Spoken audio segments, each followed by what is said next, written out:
네, 오늘 본문 말씀을 가지고 우리들의 일그러진 시각이라는 제목으로 함께 말씀을 나누겠습니다. 연세대학교 김학철 교수님이 확증 편향의 오류를 강의하기 위해 학생들이랑 이런 놀이를 한다라고 합니다. 한 학생을 앞으로 나오라고 해서 질문을 던집니다. 부모님을 원망하거나 심지어 욕한 적도 있지? 네, 대부분 그렇다고 하죠. 왜냐하면 사춘기 때 부모님을 원망한 적도 있으니까요. 또 이렇게 질문을 합니다. 친구하고 싸우거나 삐져서 제가 없어졌으면 좋겠다고 생각한 적 있지? 네. 자네 선생님 뒤에서 굉장히 흉본 적 있지? 당연히 네 라고 대답합니다. 그 사실들을 모아놓고 이 학생에 관해서 판단하면 이렇게 선언할 수 있죠. 이 학생은 부모님에게 불효하고 친구들에게 잘못하고 선생님을 제대로 대접하지 못한 나쁜 학생이다. 그 사실만 모아놓고 말하면 이 학생은 정말 이상한 학생이 되고 나쁜 학생이 되는 거죠. 그 다음에 그 학생을 그대로 세워놓고 또다시 물어봅니다. 너는 부모님을 사랑하니? 네, 당연히 사랑하죠. 친구를 위해 큰 희생을 감수한 적이 있거나 작은 희생이라도 감수한 적 있니? 네, 당연히 있죠. 선생님이랑 좋은 관계를 유지하면서 존경의 마음을 표현한 적은 있니? 당연히 있다고 대답합니다. 그러면 이 사실만을 가지고 이 학생을 선언합니다. 이 학생은 정말 훌륭한 학생입니다. 자, 과연 이 둘 중 어떤 것이 이 학생입니까?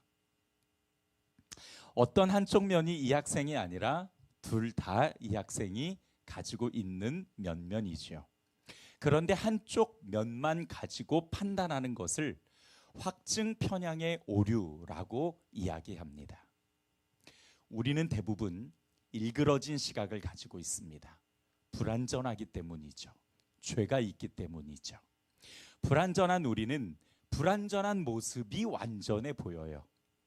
그래서 완전하신 하나님의 일이 오히려 불완전해 보일 때가 있는 겁니다.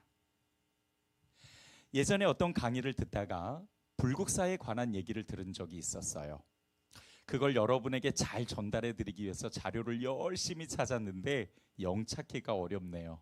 그때 들었던 강의는 불국사에 있는 불상이 거의 완벽한 비율로 만들어졌는데 그 불상 뒤에 있는 연꽃 모양만 다른 연꽃 모양에 비해 비율이 다르다는 거예요.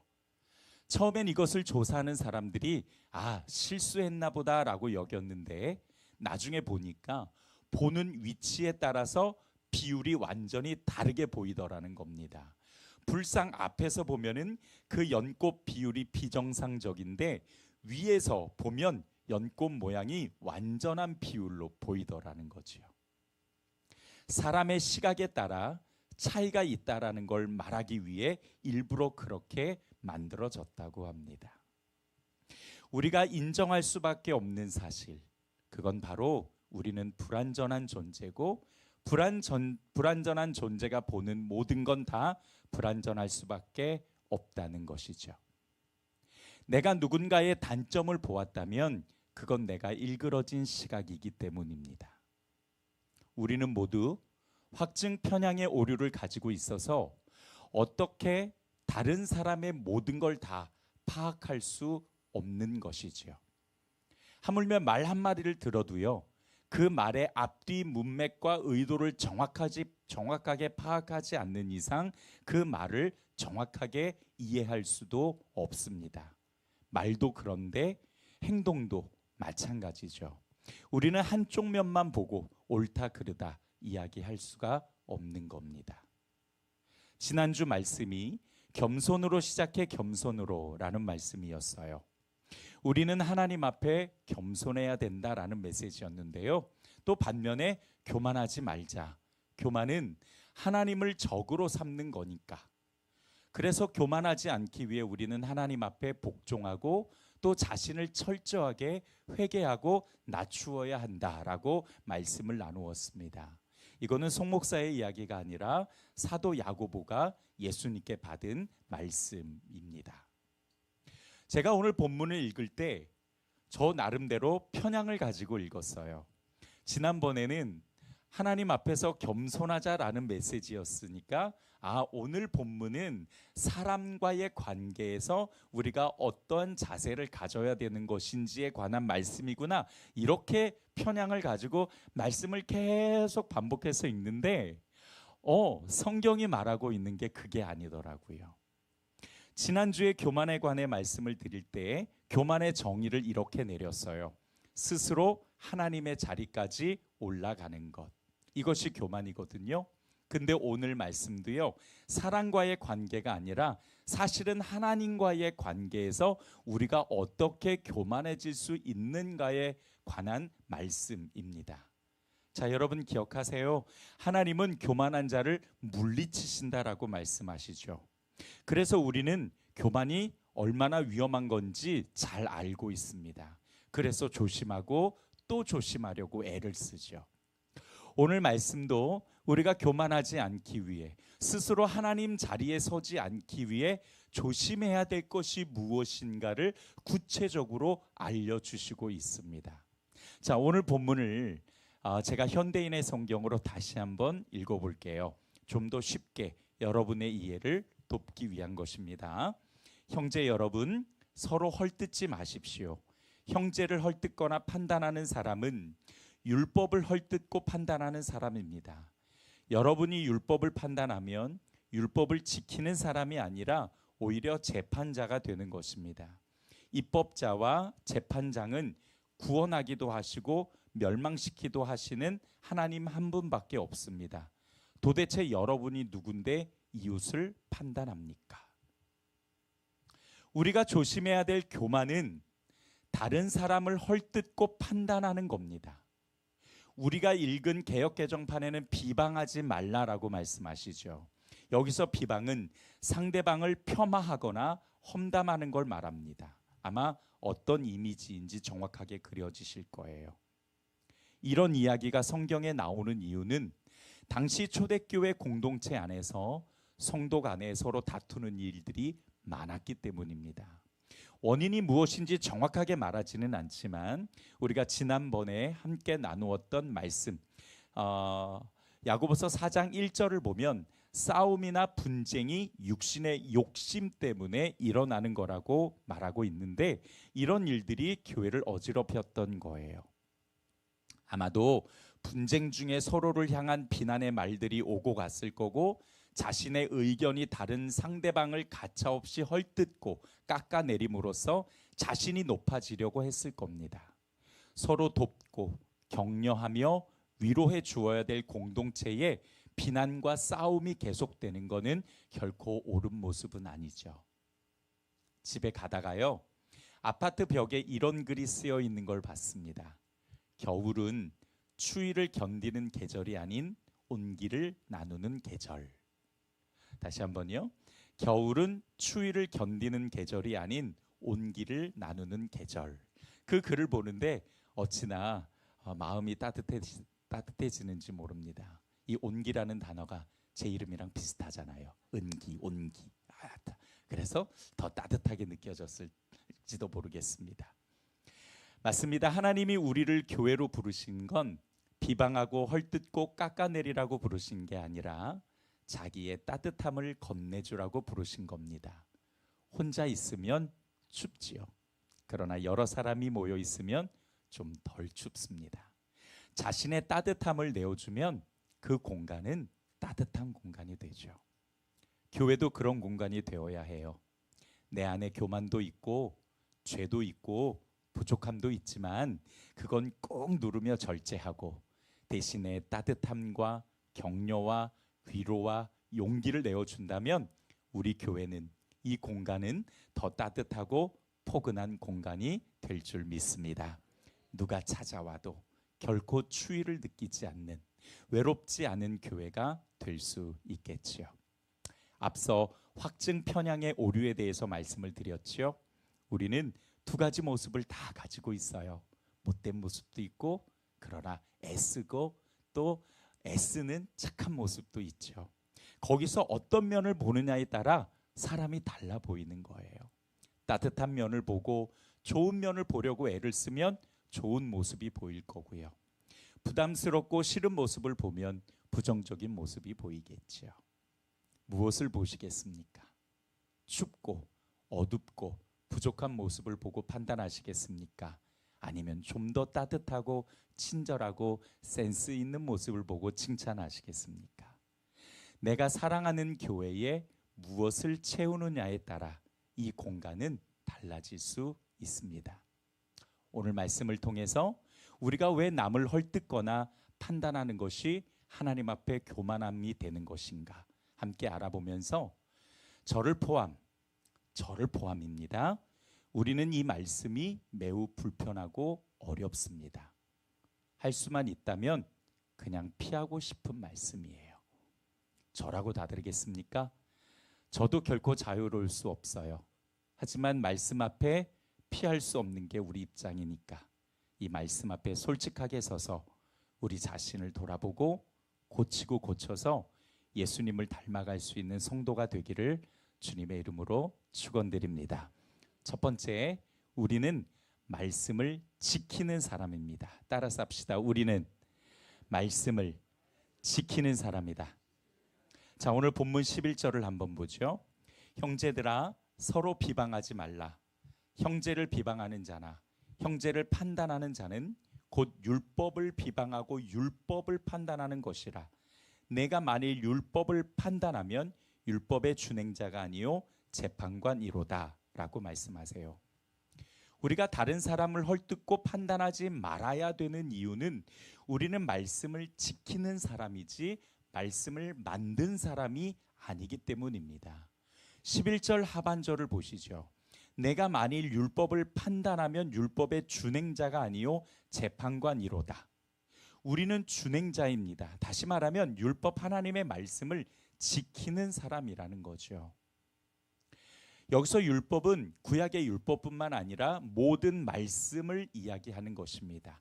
법을 만드신 건 하나님이시죠. 그분이 바로 하나님, 그분이 바로 우리에게 말씀을 주셨습니다.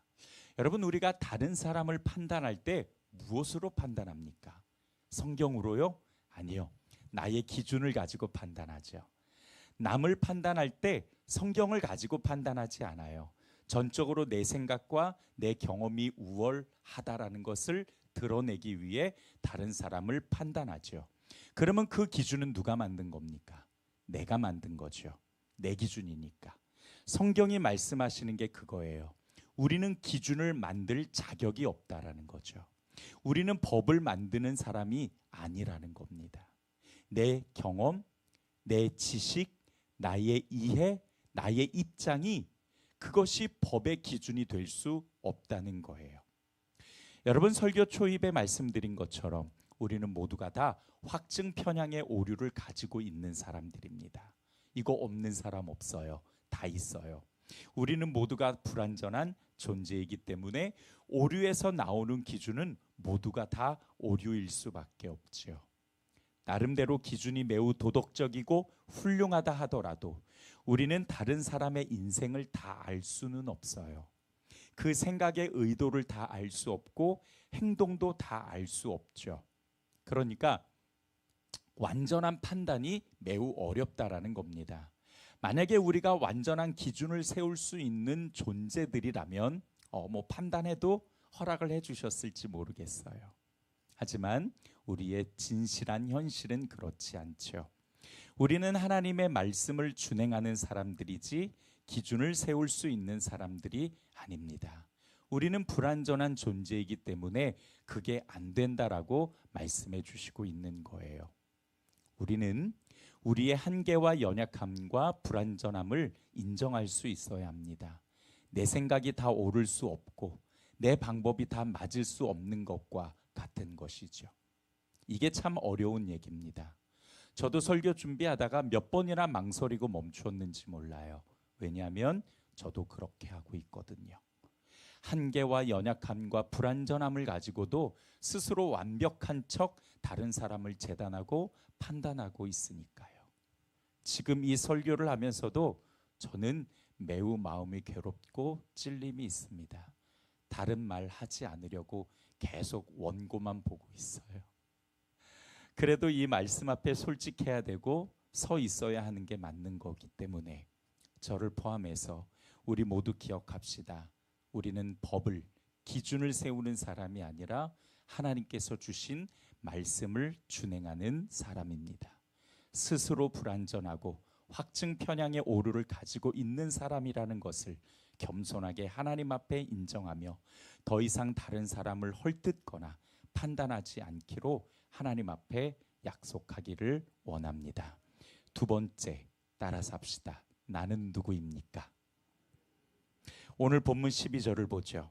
입법자와 재판관은 오직 한 분이시니 능히 구원하기도 하시며 멸하기도 하시느니라.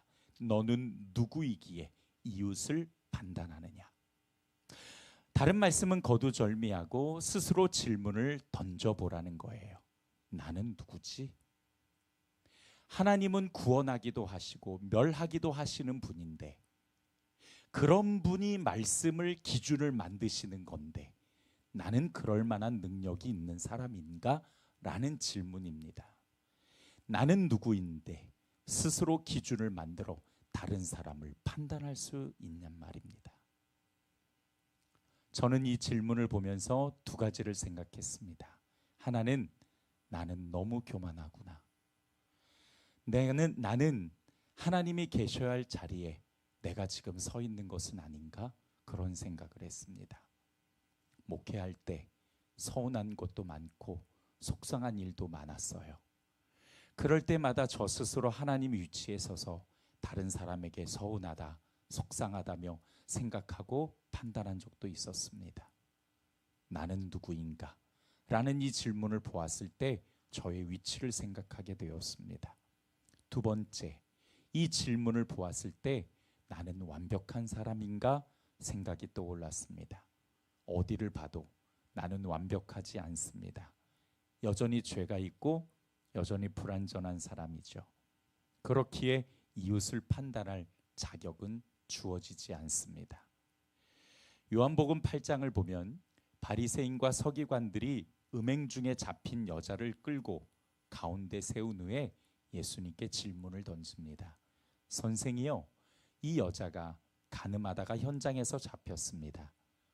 모세는 율법에 이러한 여자를 돌로 치라 명하였거니와 선생은 어떻게 말하겠습니까? 이 질문은 예수님을 고발할 구실을 찾고자 했던 거죠. 예수님이 이들에게 이렇게 말씀하십니다. 너희 가운데 죄 없는 사람이 먼저 그 여자를 돌로 쳐라. 양심의 가책을 받은 사람들이 하나둘씩 그 자리를 떠나죠. 죄가 없으면 돌로 쳐도 됩니다. 죄가 없으면 판단해도 됩니다. 죄가 없으면 비방해도 됩니다.